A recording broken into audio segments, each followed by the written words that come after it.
Okay, I've done some stuff on this, I think, before. Get the light on here.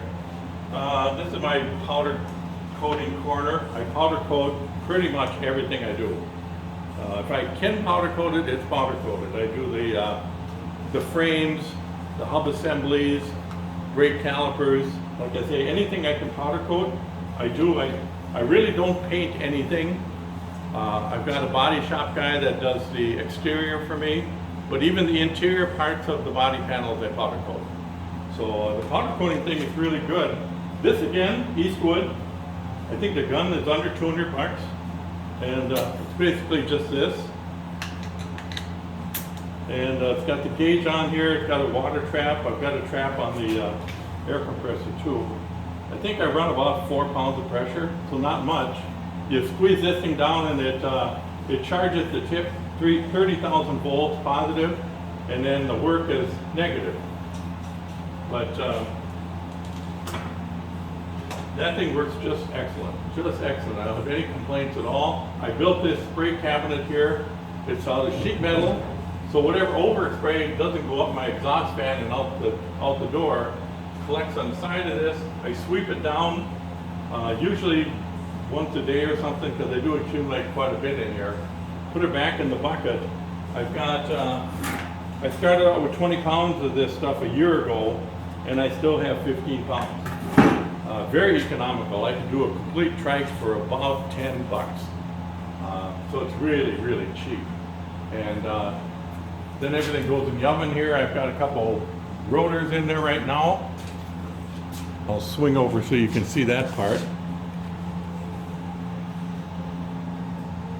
So that you can see, I've got a couple of C brackets there for the calipers. I've got a couple rotors sitting in there.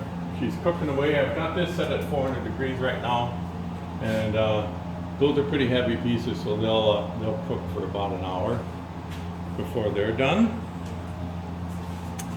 And as long as I'm making the rounds here, here's another important piece of equipment: washing machine. Bought that off of, probably off eBay or Amazon or something, I don't know.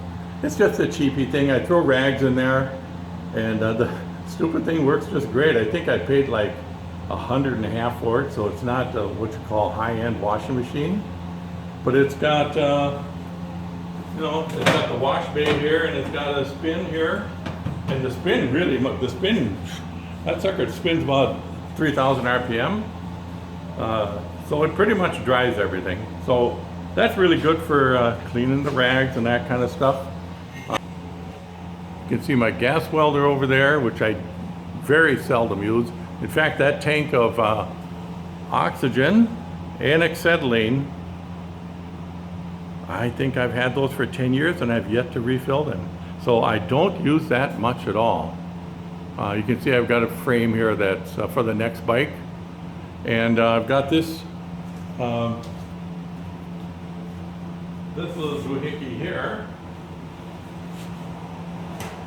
this roll form, and I added the wheel here at the end. It had a crank, which was just awkward as hell.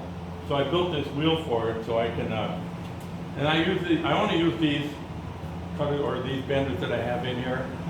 It just puts a crimp where the hood lays down. And as you can see, you have to add bracing to these things. Otherwise, these two pieces walk back and forth and you get kind of a jagged edge. So you've got to brace the hell out of them. Again, everyone I've seen and anybody I talk to, they do exactly this. And it seems like regardless of brand, you have to do that because they're just not built well. So anyway, kind of a handy thing, not very expensive. But again, you got to fix it before you can use it. And that's kind of the theme of the day.